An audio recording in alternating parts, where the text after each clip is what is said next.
Welcome, everybody, to our final lesson for this unit of World War II for U.S. History 12. Today we're going to be talking about the very end of the war and what that all entailed. Points here if you can guess what this picture is of. Well, it's of one of the many places that was important to the Manhattan Project. That's right, it's Hanford, which is pretty nearby where I'm recording this video right now. So what was the Manhattan Project, and why was it so important to the end of the war? The best scientists from the Allies gathered together to build an atomic bomb before the Nazis. The idea of nuclear fission was somewhat of a new idea. This is where if you have a breakdown of nuclear material, that there's energy that's released from that, and that you can either contain it and make energy out of it, or just let it go wild and it creates a huge explosion. So this idea had been invented only in something like 1938. And the big fear, especially among the Allies, was that the Germans would figure out how to harness this energy and make a bomb out of it.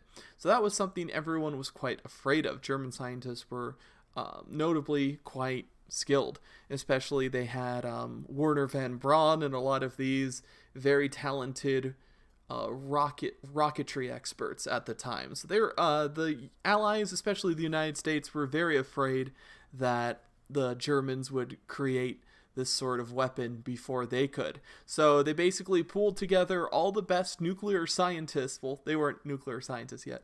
All the best physicists in the world at the time who became nuclear scientists. You gotta remember, chicken before the egg. Egg before the chicken. You gotta remember which one came first. So they were the very first nuclear scientists, but at this time, they were just physicists. They were led by a guy named J. Robert Oppenheimer. And some of the sites used for this project were Hanford and Los Alamos Laboratory in New Mexico.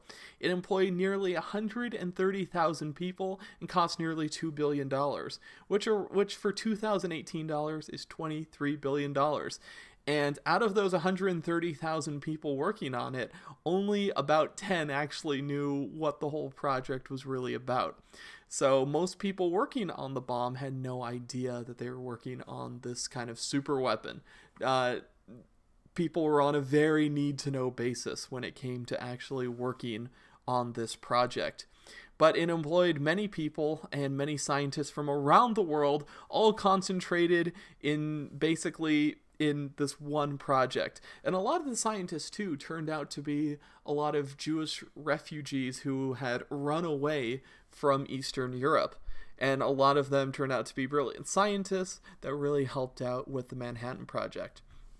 What happens is that the first bomb is actually in July of 1945. It's actually detonated for the first time in what's known as the Trinity experiment. Also around this time, President Roosevelt actually dies of a heart attack. Remember, he was elected all the way back in 1932 and had been reelected 3 different times, most recently in 1944. And so his vice president at the time was this guy named Harry Truman, and he didn't even know about the atomic bomb. That's how secretive the Manhattan Project was. Not even the vice president knew about it. So as soon as Roosevelt dies, and Truman becomes the president, he's briefed on all these things, and that basically that the bomb is more or less complete, and that they're ready to use it against Japan, who are still at war with. The war against the Germans had ended in May. This is around July of 1945.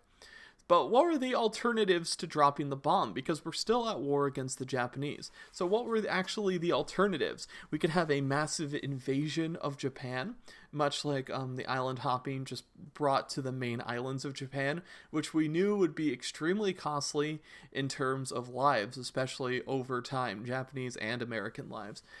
There's also an idea of naval blockade and bombing over time, which would also lead to the deaths of many civilians. And it was hard to know how long Japan would actually go without surrendering. These Japanese soldiers and civilians too were famous for almost never surrendering in circumstances where most people would. There was another idea brought up to just have a demonstration of the nuclear bomb, film it, and show them and say, hey, this is what's going to happen unless you surrender. And then there's kind of a softening of Allied demands was also one of the options there. To not have an unconditional surrender, but have a ceasefire, similar to the one at the end of World War I. So these were kind of all the options on the table that President Truman, the new President Truman, has to kind of decide. He has to decide when and where to drop the bomb. So basically, we kind of think about the consequences of dropping the bomb much later, especially with the proliferation of nuclear weapons and what's going to happen later. But at the time, with this terrible war that had been going on for 6 years in the world, basically there's no question at the time. It's like, we have this weapon, let's use it. A lot of the long-term ethical concerns about using atomic weapons didn't really exist yet, especially because there were only 2 of them at the time. Remember, when nuclear weapons become more common, there's thousands of them, and if you detonate thousands of nuclear bombs all at once, you can basically destroy human civilization. That was not really on the minds of the people making this decision at this point, because at this point, there are only basically 2 nuclear bombs in existence. It's not really a debate whether or not he'll drop it, because the consequences of nuclear weapons aren't really clear yet. And this will become a very, very important topic, especially when we talk about the Cold War. Japan ends up surrendering on, it takes a little bit. First, on August 6th, 1945, a plane named the Enola Gay drops an atomic bomb on Hiroshima, Japan.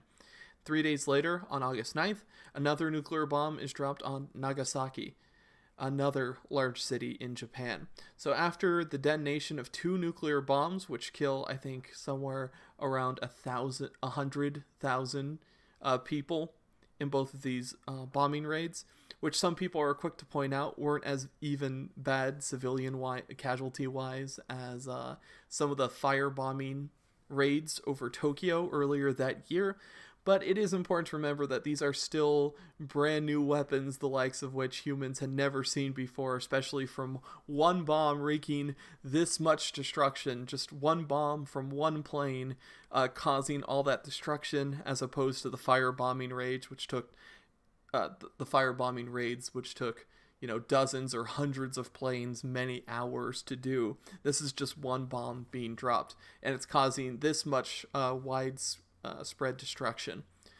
The Emperor of Japan is really the one who decides to surrender, and he surrenders on August 14th in something that had never been done before by a Japanese emperor, which he actually talks to the people over the radio.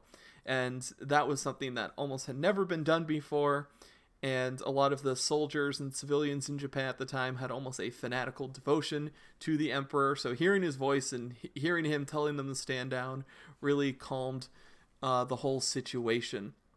So the United States never actually has a full invasion of the main Japanese islands, just bombing raids ending with the dropping of 2 nuclear weapons. And that is more or less the end of the war. August 14th, the war is over. Well, now the question is, now what? At the end of World War II, there's really 2 winners.